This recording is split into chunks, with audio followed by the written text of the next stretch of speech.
안녕하십니까. 전학도 교수입니다. 이번 시간에 여러분들과 2020년 제4회 대기환경 산업기사 최근 기출문제 풀이를 하도록 하겠습니다. 자, 먼저 문제를 보시면 특정 발생원에서 일정한 연도를 거치지 않고 외부로 비산되는 먼지를 고용량 공기 시료 채취기로 측정한 결과 다음과 같았다. 자, 이때 비산먼지의 농도를 계산하시오. 최고 먼지 농도는 65mg/m의 삼성, 대조이치의 먼지 농도는 0.23mg/m의 삼성, 풍량의 보존 계수는 전 시료 채취 기간 중 주 풍량과 45도에서 90도 이상 변할 때, 풍속의 보존 계수는 풍속이 0.5m/s 미만 또는 10m/s 이상이 되는 시간이 전 채취 시간의 50% 미만일 때. 여러분들이 비산먼지의 농도를 계산하는 문제는 아주 간단하게 계산할 수 있어요. 왜 그러냐면 우리가 최고 먼지 농도라는 것은 측정 농도거든요. 그래서 측정된 먼지 농도와 대조 위치의 먼지 농도가 주어져요. 그러면 큰 값에서 작은 값을 빼주면 됩니다. 그런 다음에 풍량과 풍속의 보정 계수를 곱해 주시면 돼요. 자, 그런데 요즘 문제를 출제되는 특징을 여러분들이 보시게 되면 보정 계수가 실제로 주어지지 않는다는 거예요. 그럼 보정 계수가 실제로 주어지지 않는데 어떻게 문제를 푸느냐? 단수로 주어지는 거죠. 그래서 조건만 제시를 해주는 거예요. 그러면 그 조건에 맞춰서 여러분들이 풍속에 대한 보정 계수와 풍량에 대한 보정 계수를 정확하게 알고 있는 사람만 문제를 풀 수 있게 하는 거예요. 자, 그럼 여기서 여러분들이 보시면 큰 농도에서 작은 농도, 다시 말해서 측정 농도에서 대조이치의 농도를 빼줘요.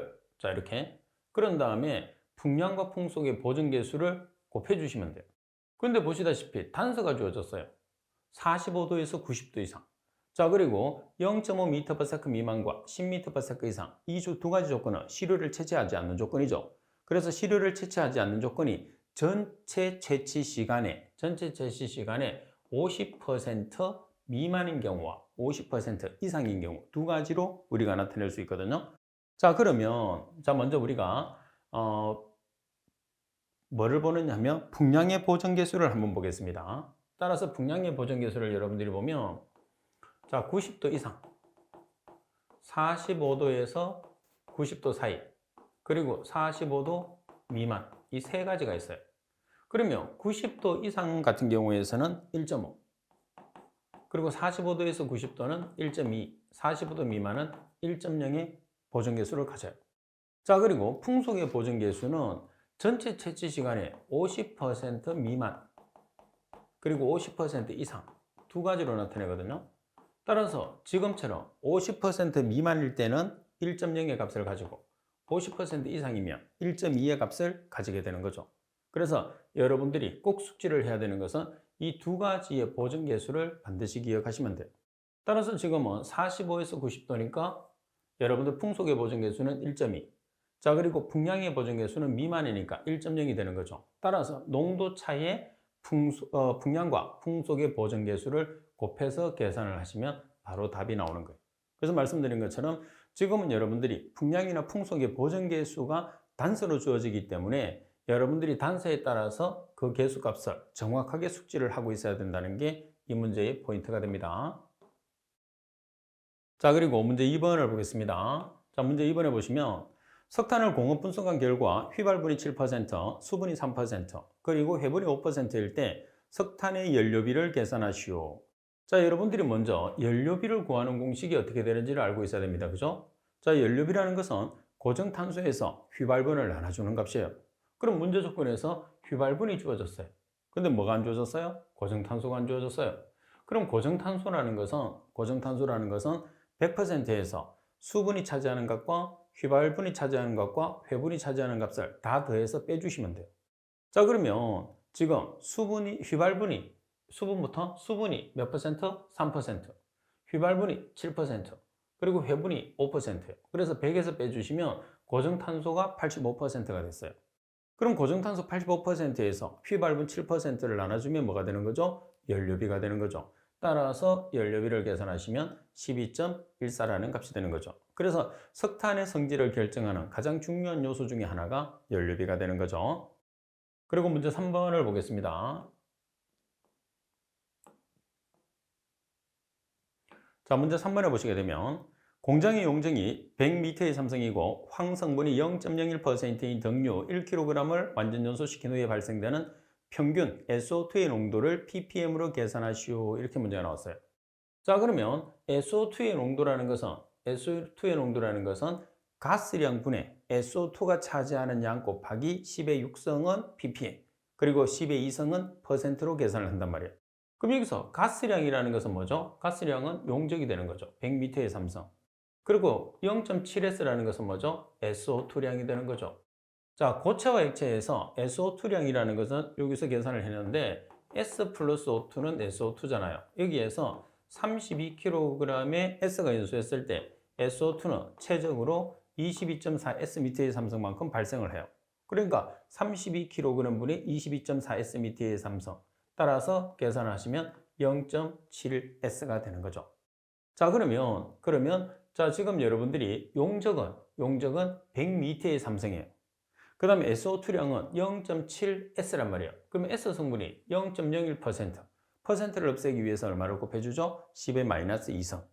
자, 따라서 10의 6성을 곱하면 ppm이 되니까 계산을 하게 되면 0.7 ppm이 되는 거죠. 자, 여기서 kg이라는 것은 뭐냐면 등류 1kg을 기준으로 했다는 단서가 주어졌어요. 그래서 여기서 kg이라는 것은 전부 다 등류 1kg을 기준해서 나타낸 값이 되는 거죠. 원래는 가스량을 계산을 해야 되는데 용적이 주어지게 되면 그 용적이 가스량이 되는 거예요. 그리고 문제 4번을 보겠습니다.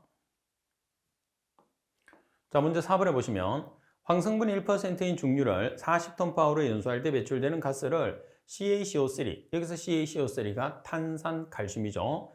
타랑하고 황을 섞고 CaSO4EH초. 그래서 지금 황산칼슘이 되는 거죠. 그리고 물이 두 분자가 붙어 있으니까 이수염이에요.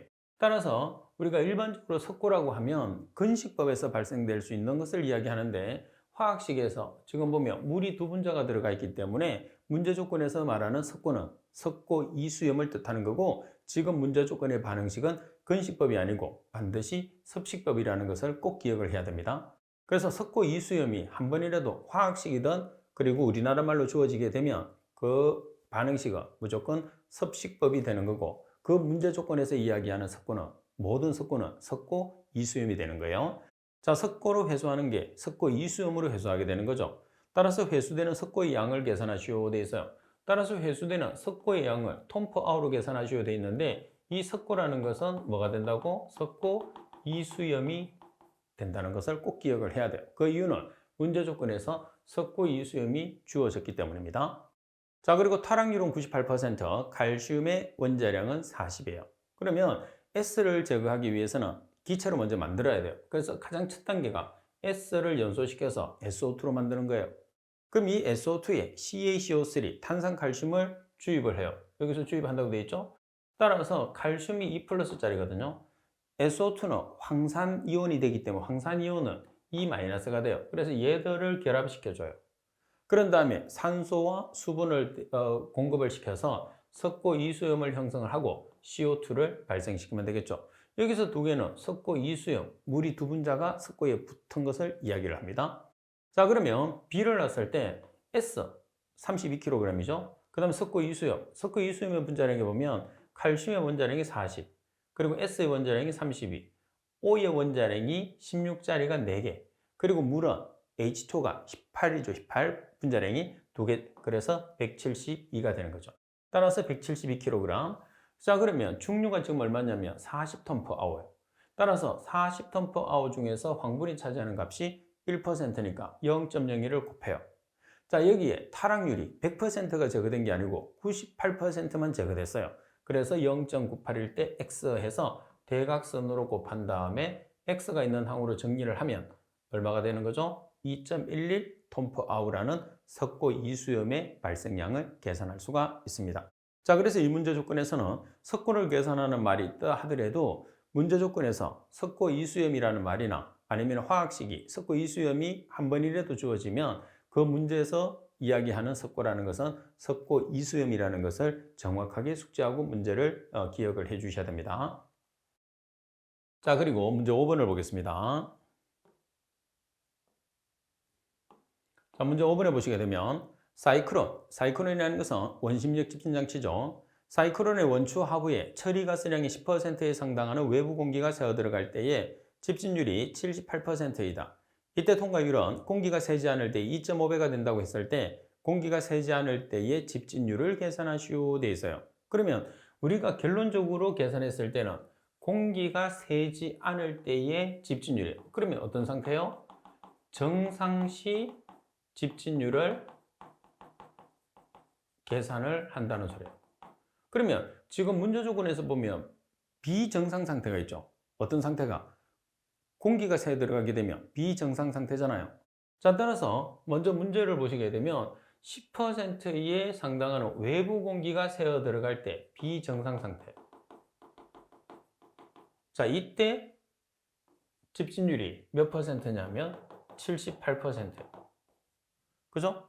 자, 그럼 비정상 시의 집진율이 78%니까 우리가 통과율을 계산하면 집진율과 통과율을 더하면 100%가 되죠. 따라서 100%에서 집진율 78%를 빼면 비정상 시의 통과율이 22%가 됐어요.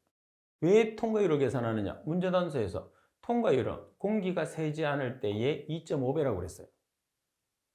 그죠? 그러면 여러분들이 정상시의 통과율을 계산을 해요. 그러면 비정상시 통과율에서, 그러니까 정상시 통과율에 비해서 비정상시 통과율은 2.5배 크다고 돼 있단 말이에요. 그러면 정상시 통과율을 계산하면 비정상시 통과율의 2.5를 어떻게 하면 되죠? 나눠주면 돼요. 따라서 비정상시의 통과율이 22%로 계산을 했어요. 그래서 나누기 2.5를 해서 곱해주면 되겠죠. 따라서 8.8%의 정상시 통과율이 계산이 되는 거예요. 그럼 우리가 계산하는 것은 정상시의 뭐죠? 제거 효율입니다. 따라서 정상시 제거 효율은 100%에서 정상시 통과율을 빼주면 되니까 정상시 통과율이 8.8%죠? 그래서 결론적으로 정상시의 제거 효율은 91.2%가 되는 거죠. 그래서 이 문제 조건에서는 10%에 해당하는 외부 공기가 유입이 된다고 그 단서를 통해서 비정상 상태를 준 거예요. 그래서 비정상 상태의 집진율을 주게 되면 여러분들이 비정상 상태의 통과율을 계산할 수 있거든요. 그럼 우리가 비정상시의 통과율은 정상시 통과율의 2.5배라고 주어졌으니까 역으로 정상시의 통과율을 계산하기 위해서는 비정상시 통과율의 2.5를 나눠주면 된단 말이에요. 그런 다음에 정상시의 통과율을 계산을 해서 다시 한 번 더 정상시의 집진율로 전환하는 문제가 되는 거죠. 그래서 문제 5번 같은 경우에서는 개념 정리가 필요한 문제라고 보시면 됩니다. 자, 그리고 문제 6번을 보겠습니다. 공장에서 평균 입경이 2마이크로미터인 먼지를 함유하는 배기가스를 300m의 삼성/ml 20도씨 공기를 기준합니다. 배출하고 있다. 함진가스 중에서 먼지를 벤츄리 스크랩으로 제진할 때 다음 물음에 답하시오. 액가스비가 1.5L/m의 삼성, 목 부분의 가스 유속은 50m/s. 1번 목부의 직경을 계산하시오. 그리고 2번 압력 손실을 계산하시오. 이렇게 나와 있어요. 자, 그럼 여기에서 벤츄리 스크랩을 한번 보겠습니다. 자, 벤츄리 스크랩은 이렇게 생겼어요. 벤츄리관이 돼 있는 거죠. 자, 그래서 이 부분이 뭐냐 하면 목 부분이 되는 거예요. 자, 영어로 슬로트브라고 하죠. 자, 따라서 먼저 여러분들이 지금 목부의 직경을 계산하라고 했어요. 그럼 이 부분의 직경을 여러분들이 D로 나타내면 이 D를 계산하는 거예요. 그래서 지금 여러분들 유량Q는 면적 곱하기 속도 V잖아요. 그럼 직경이 주어졌을 때 면적은 4분의 파이 D의 제곱으로 계산할 수 있거든요. 따라서 4분의 파이 D의 제곱이라는 면적과 여기에 속도를 곱했어요. 그럼 뭐가 되는 거죠? 유량이 되는 거죠. 그럼 D에 대한 식으로 직경을 계산하라고 했으니까 D에 대한 식으로 정리하면 4Q 나누기 파이 V 루트 값이 되는 거예요.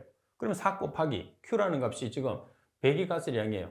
300m의 삼성 퍼 미니처가 되는 거죠. 자, 나누기 파이 V, 파이는 계산기에 있으니까 굳이 3.14를 대입 안 하셔도 됩니다. 자, V라는 값은 유속의 50m/s. 그런데 지금 가스량의 시간 단위는 분, 그리고 유속의 시간 단위는 세크. 두 개를 일치를 시켜줘야 되겠죠. 따라서 분을 세크로 환산하기 위해서 60분의 1을 곱해준 거예요. 따라서 여러분들이 계산하면 직경은 0.36m가 되는 거죠.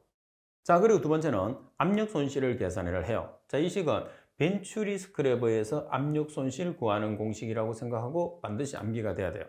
자, 0.5 플러스 L 곱하기 2지분의 RV 제곱. 여기서 L이라는 게 뭐죠? 액가습이죠. R은 밀도, V는 속도, G는 중력 가속도. 그래서 결과적으로 2G분의 RV 제곱이라는 게 뭐죠? 동합이에요, 동합. 동합이 되죠. 자, 그러면 여기서 여러분들이 R 값을 계산을 해요. R 값을 계산을 하는데, 자, 문제 조건에서 지금 밀도 값이 안 주어졌어요. 그래서 표준 상태의 공기의 밀도를 기준을 해서 지금 온도가 지금 몇 도냐면 20도거든요. 공기 온도가 20도. 그래서 273 나누기 273 플러스 20으로 계산을 하는 거죠. 273을 사용하는 것은 절대 온도를 이용을 하는 거예요. 따라서 1.21kg/m의 삼성이죠. 그러면 온도를 왜 이렇게 보정을 하는지 궁금한 사람이 있어요. 자, 1.3kg/s/m의 삼성. 자, 그럼 온도를 보정했을 때 지금 이 자체가 무슨 상태죠? 표준. 밑에의 삼성 앞에 S는 N이 붙어 있으면 표준 상태예요. 그럼 대각선으로 갑니다. 표준이 여기 대각선으로. 그럼 여기는 현재. 자, 온도는 절대 온도니까 분자 분모에 273을 적어요. 그럼 현재의 지금 도시 온도를 넣어주면 되겠죠. 현재 도시 온도가 몇 도죠? 20도씨. 그래서 이렇게 보정을 하는 거예요. 그래서 온도 압력 보정 정확하게 기억을 해야 됩니다. 자, 그리고 이제 압력 손실 델타 P에 대입을 하시면 돼요. 자, 지금 0.5 플러스 L이라는 게 액가습이에요. 1.5 리터 퍼 미터의 삼성. 자, 그리고 밀도는 1.21kg per 미터의 삼성. 그리고 속도는 50m per second. 그리고 속도의 제곱이 되어 있죠. 나누기 2G, 중력가 속도가 9.8m per second의 제곱. 따라서 계산하면 압력 손실은 308.67 mAh2예요. 자, 여기서 여러분들이 하나 궁금증이 생길 수도 있어요. 벤츄리 스크래버에서는 자, 우리가 어떤 식을 사용을 했느냐 하면 벤츄리 스크래버에서는 자, n 곱하기 d 나누기 dt 곱하기는 VT 곱하기 액가스비 나누기 100 루트 P. 자, 이 식을 썼는데 왜 여기서는 이 식을 쓰지 않느냐? 지금 주어지는 조건 자체가 이 식을 만족을 못하죠. 그래서 이 식을 사용하는 게 아니고 1번 조건에서 이 식을 사용을 하는 거죠. 그래서 문제 조건에서는 여러분들이 주어지는 조건에 따라서 사용을 하는 거지 일방적으로 공식을 사용하는 것은 절대로 아닙니다. 주어진 조건에 맞게끔 공식을 사용해서 문제를 풀어야 된다는 게 가장 핵심이 된다는 거. 자, 그리고 문제 7번을 보겠습니다. 입자의 직경이 10마이크로미터인 구형 입자의 밀도가 1200kg/m의 삼성일 때 이 입자의 단위 질량당 표면적 제곱미터 per kg을 계산하고 질량이 1kg일 때 입자의 개수를 계산하시오 돼 있어요. 자, 그럼 먼저 비표면적 제곱미터 per kg이라는 것은 밀도를 역수취한 값에 비표면적을 곱하면 돼요. 근데 우리가 비표면적의 서브이라는 것은 D분의 6으로 계산을 하죠. 따라서 지금 주어지는 밀도가 1200kg/m의 삼성이에요. 그럼 이 값을 역수를 취하면 미터의 삼성 per kg. 그러면 미터의 삼성에서 미터를 한 개만 없애주면 되겠죠. 따라서 1200kg/m의 삼성분의 1 곱하기 비표면적 D분의 6. 그래서 D가 10마이크로미터니까 마이크로미터를 미터로 환산하기 위해서 10의 마이너스 6승을 곱해줬어요. 여기서 실수를 많이 하는 게 뭐냐면 이 값을 1을 대입하는 사람이 많아요. 왜 그러냐면 그냥 단위 환산에 의해서 문제를 푸는 거예요. 자, 밀도를 역수취하니까 미터의 삼성 per kg이 나온 거예요. 그럼 여기서 D 미터분의 1 이렇게 하면 제곱미터 per kg에는 단위가 나오거든요. 아, 그래서 이렇게 하는가 보다. 단위 환산해서 문제를 풀면 되는가 보다 이렇게 생각하는데 여기에서 직경이 들어갈 때는 비표면적을 사용을 해야 된다는 게 이 문제의 가장 핵심이죠. 이 값이 비표면적을 사용하는 거예요. 아시겠죠? 자, 그리고 두 번째는 질량 1kg일 때 입자의 개수를 계산을 해요. 그러면 자, 질량은 최적 밑에 삼성이죠. 그리고 밀도 그리고 개수를 곱하는데 우리가 직경이 주어졌을 때 최적은 6분의 파이 D의 삼성 그리고 반지름이 주어졌을 때는 3분의 4 파이 R의 삼성을 이용해서 최적을 계산하는 거죠. 자, 여기 밀도를 곱하고 개수를 곱해요. 자, 그러면 여러분들이 질량이 지금 몇 kg이죠? 1kg이에요. 1kg. 6분의 파이 D 직경이 10마이크로미터니까 마이크로미터를 미터로 환산하기 위해서 10의 마이너스 6승을 곱해서 삼성을 취하면 되겠죠? 자, 그리고 밀도가 지금 얼마예요? 1200kg/m의 삼성. 자, 그러면 전체적인 단위가 이렇게 단위가 없어지고 그리고 킬로그램과 킬로그램이 등식이 성립되죠. 따라서 개수를 계산을 합니다. 따라서 왼쪽 1kg에서 오른쪽에 있는 값을 나눠주시게 되면 개수는 몇 개가 나오느냐면 1.59 곱하기 10의 12승계가 나오게 되는 거죠. 자, 그리고 여러분들 문제 8번을 보겠습니다. 사이클론이라는 것은 원심력 집진장치죠. 사이클론과 전기 집진장치를 직렬로 연결한 어느 집진장치에서 포집되는 먼지량이 각각 300kg/h, 197.5kg/h, 그리고 최종 배출구로부터 유출되는 먼지량이 2.5kg/h이면 이 집진장치의 총합 집진 효율을 계산하시오. 단 기타 조건은 동일하며 처리 과정 중에서 소실되는 먼지는 없다고 그랬어요. 자, 여러분들 그림으로 한번 나타내 보겠습니다.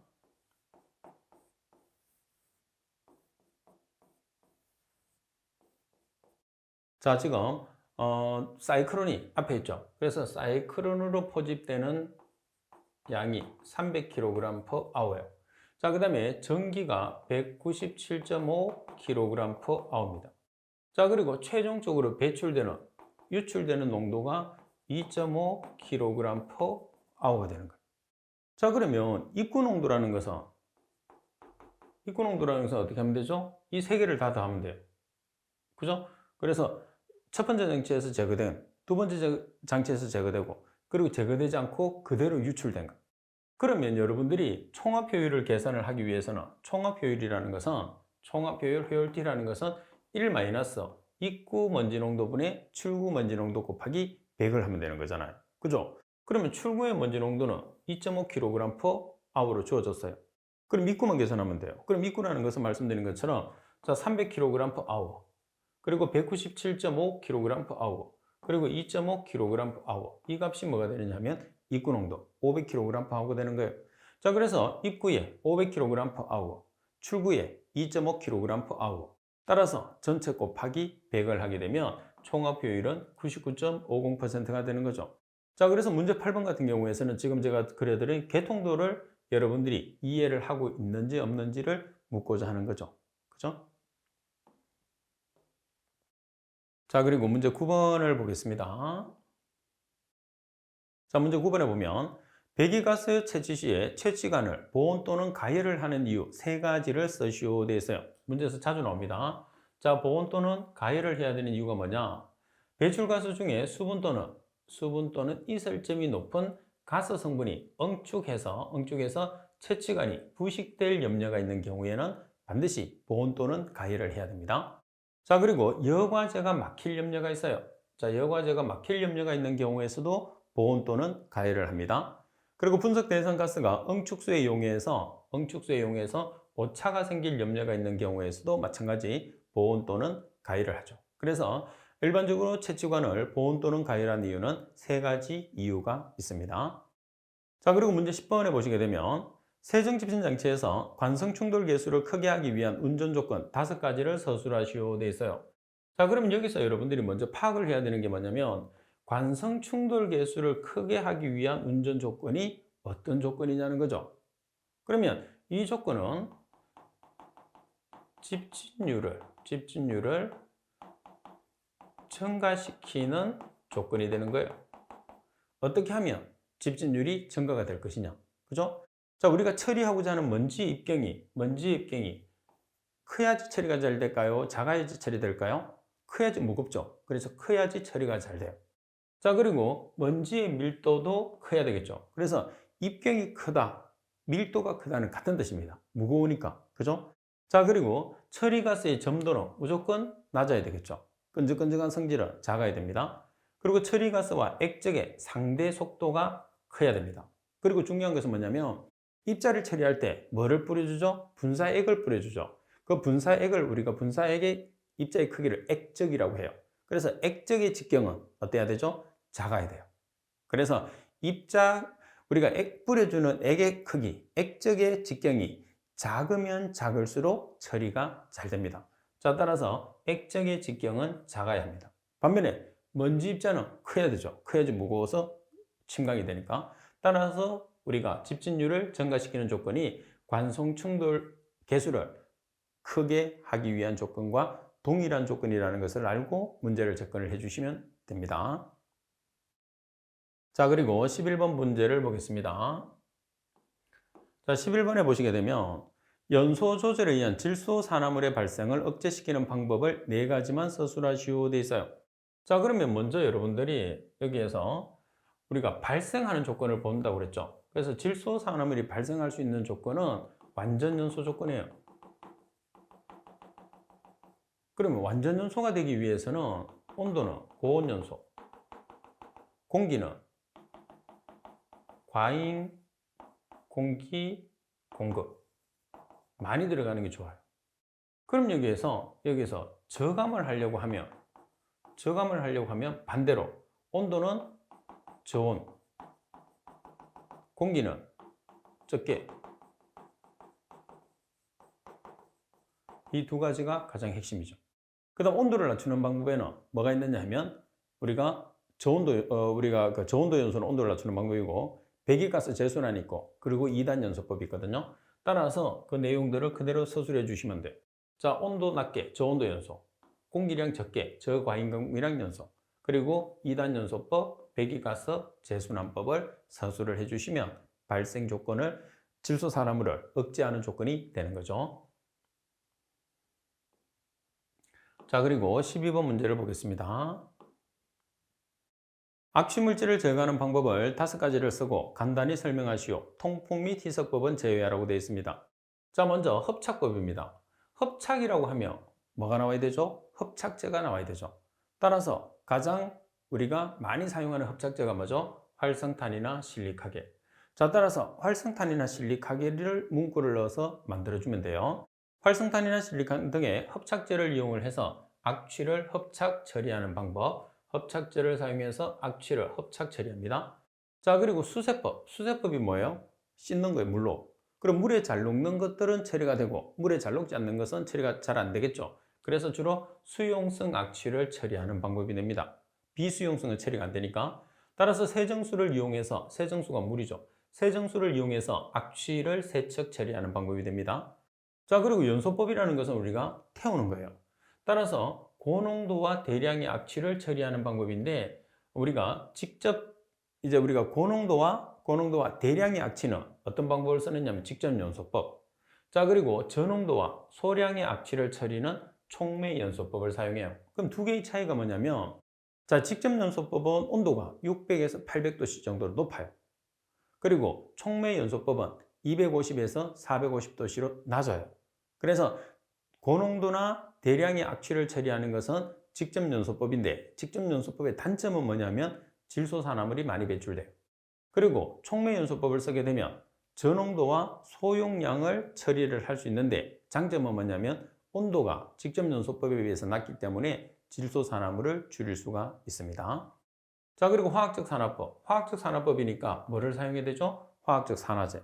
자, 어떤 화학적 산화제를 쓰느냐 하면 오존, O3, 과망간산 칼륨, KMNO4, 그리고 NaOCl 등의 산화제를 이용을 해서 악취 물질을 제거하는 방법이에요.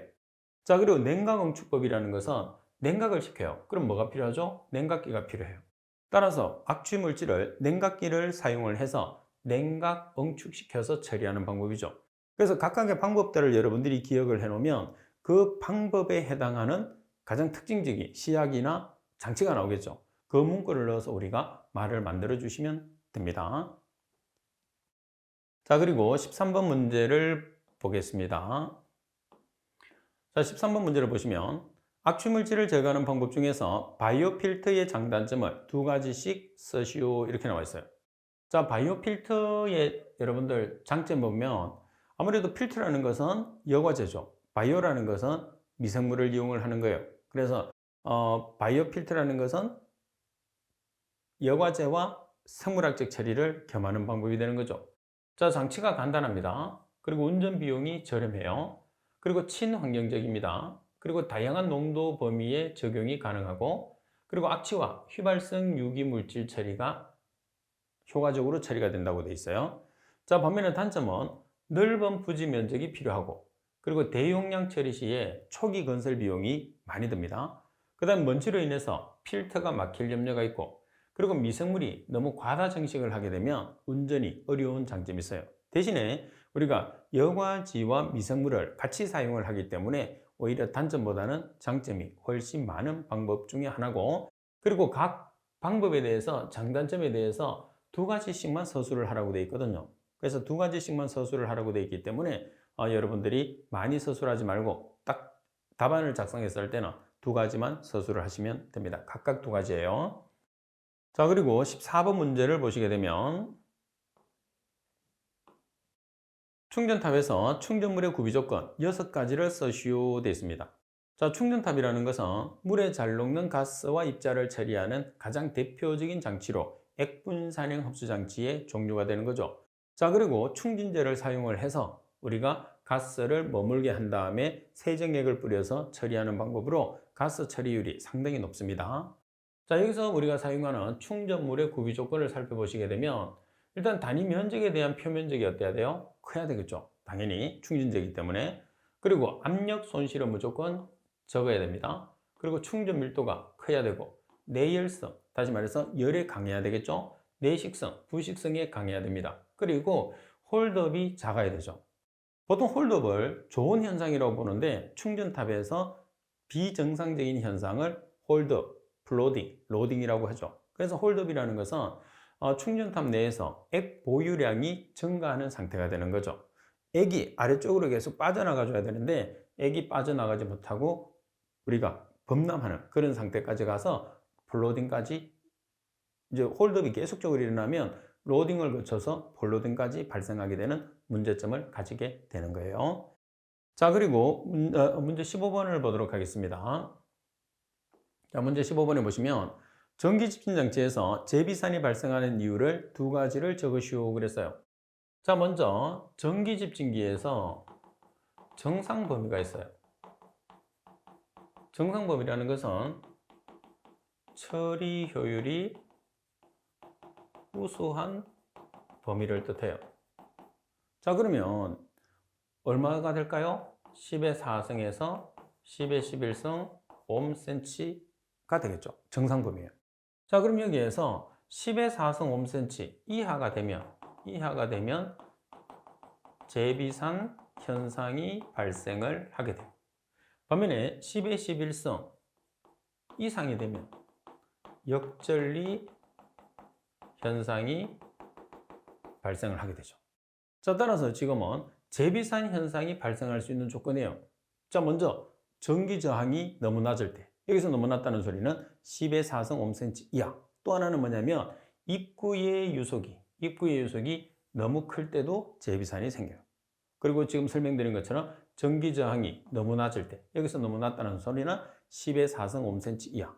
그래서 전기 집진기에서는 먼지의 전기 저항이 10의 4승에서 10의 11승 5cm를 유지를 해야지만이 정상적으로 처리가 잘 된다. 이렇게 생각하시면 되겠죠. 자, 그리고 16번 문제를 보겠습니다. 자, 16번에 보시면 CO가 뭐죠? 일산화탄소입니다. CO 억제를 위한 조건 중에서 3T를 쓰고 각각을 설명하시오 돼 있어요. 그러면 CO를 억제한다는 소리는 즉 CO가 발생되는 조건을 봐야 돼요. 그래서 우리가 일반적으로 완전 연소시와 불완전 연소시가 있어요. 연소를 보면. 그래서 완전 연소시 그리고 불완전 연소시. 자, 완전 연소는 CO2가 발생하는 경우를 이야기해요. 반면에 불완전 연소는 CO가 발생하는 경우를 이야기를 하는 거죠. 자, 따라서 CO가 억제되려고 하면 뭐가 돼야 되죠? 완전 연소시가 돼야 됩니다. 따라서 완전 연소의 조건에서 온도, 시간, 혼합 이 세 가지를 나타내는 거예요. 그래서 3T라는 것은 온도는 템퍼런처, 시간은 타임, 혼합은 튜브런스라고 해서 3T라고 그러는 거죠. 자, 그럼 온도는 적당한 연소 온도, 그리고 시간은 충분한 체류 시간, 그리고 혼합은 공기와 연료의 혼합이 충분해야 된다는 거죠. 그래서 시간이나 혼합은 충분해야 되고 온도는 가장 연소에 적당한 온도가 유지되면 된다는 조건을 설명을 해 주시면 되죠. 자, 그리고 17번 문제를 보시게 되면 황산화물이 SOX를 황산화물이라고 하죠. 처리 방법 중에서 알칼리법에 대한 장점을 두 가지를 쓰시오 돼 있어요. 자, 알칼리법입니다. 자, 알칼리법이라는 것은 알칼리성 물질을 주입을 해서 황산화물, 산성의 물질을 처리하는 거죠. 자, 먼저 제거 효율이 우수합니다. 제거 효율이 우수하고, 그리고 pH를 조정할 필요가 없어요. 왜 그러냐면 알칼리성 물질이고 황산화물은 산성 물질이니까 바로 중화가 되어서 제거가 되는 거죠. 그래서 제거 효율이 우수하고 pH를 조정할 필요가 없다는 게 알칼리법의 장점이 됩니다. 자, 그리고 18번 문제를 보겠습니다. 자, 18번에 보면 굴뚝의 유효 굴뚝을 증가시키는 방법을 세 가지를 써시오 되어 있어요.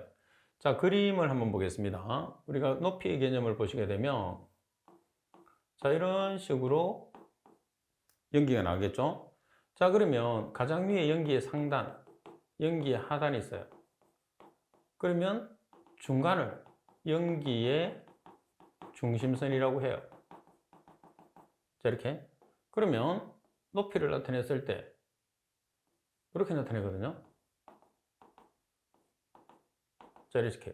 그래서 H, 굴뚝의 실제 높이, 그리고 상단과 하단의 중심선을 기준으로 해서 델타 H, 연기의 상승곡. 자, 그러면 두 개를 더해요. 델타 H라는 연기의 상승고와 H라는 실제 굴뚝 높이를 더해. 그런 다음에 H2로 표기해서 유효 굴뚝 높이라고 해요. 그럼 유효 굴뚝 높이를 증가시키기 위해서는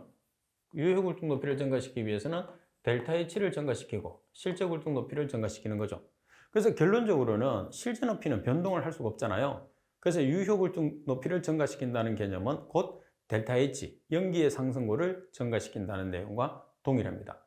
자, 따라서 먼저 배출가스의 속도를 크게 하면 돼요. 자, 배출가스의 속도를 크게 하기 위해서는 배출가스의 온도를 높이면 됩니다. 자, 그리고 토출구의 직경을 작게 합니다. 토출구의 직경이 이 직경이에요. 그래서 직경이 작으면 작을수록 우리가 배출되는 가스의 속도가 빠르죠. 자, 그리고 굴뚝의 높이를 증가시킵니다. H를 증가시키면 되잖아요. 자, 그리고 배출가스량을 증가시키면 유효 굴뚝 높이를 증가할 수가 있는 거죠. 그래서 지금 문제처럼 세 가지만 서술하시오 이렇게 문제가 나오면 여러분들이 세 가지만 서술을 해주시면 된다는 거예요. 자, 그리고 19번 문제를 보겠습니다.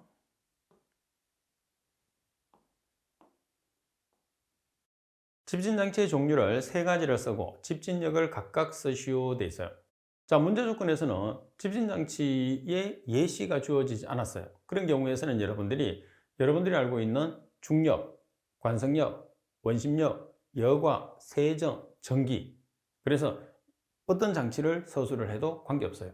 그래서 이 문제 같은 경우에서는 앞으로 문제가 출제되면 집진장치의 정확한 명칭을 줄 가능성이 높아요. 예를 들어서 중력이나 관성력이나 원심력 집진장치에서 집진력을 쓰시오 이런 식으로 주어질 가능성도 있고 출제됐던 처럼 지금처럼 그대로 출제될 수도 있습니다. 자, 먼저 중력 집진장치의 원리는 중력입니다. 그래서 입자가 크고 무거우면 침강이 되는 집진장치.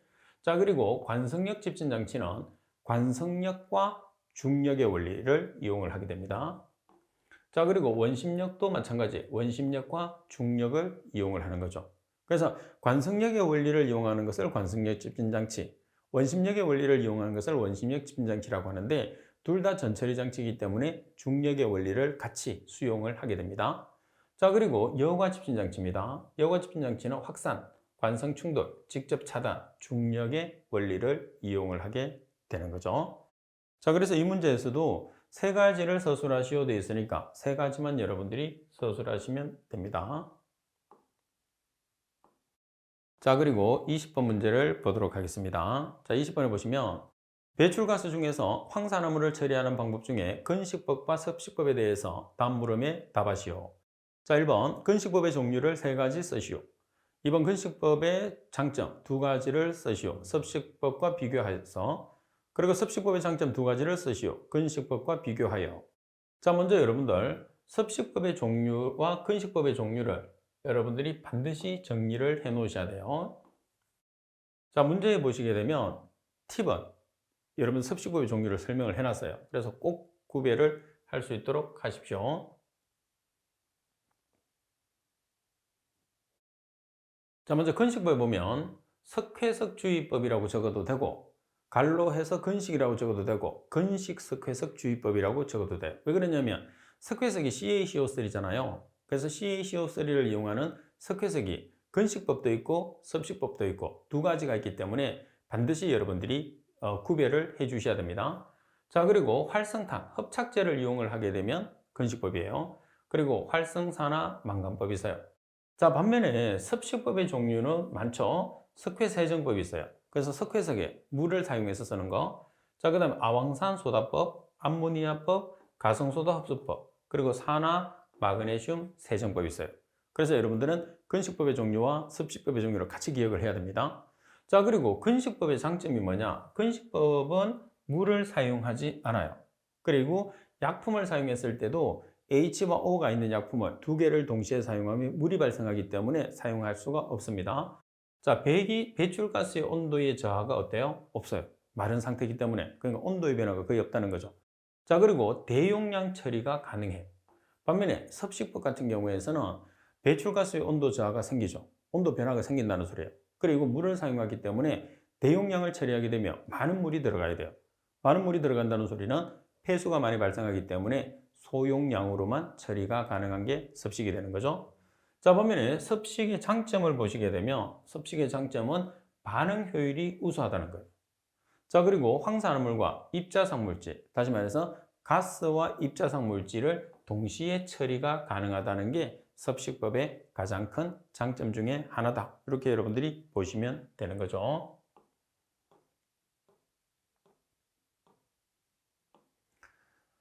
자, 지금 여러분들이 보고 계시는 이 문제는 여러분들 선배들이 시험을 친 다음에 문제를 복원해서 제게 보내준 문제를 제가 다시 재편성을 해서 여러분들에게 강의를 하고 있습니다. 복원 문제는 시험을 치는 여러분들이 가장 정확하게 할 수 있겠죠. 그래서 여러분들도 시험을 치고 난 다음에 복원을 해서 제게 보내주시면 제가 여러분 후배들을 가르치는데 아주 많은 도움이 됩니다. 따라서 여러분들의 적극적인 참여 꼭 부탁을 드릴게요. 자, 복원된 문제는 어디로 보내시느냐 하면 제가 사용하는 메일 kwe7002 한메일넷으로 보내주시면 됩니다.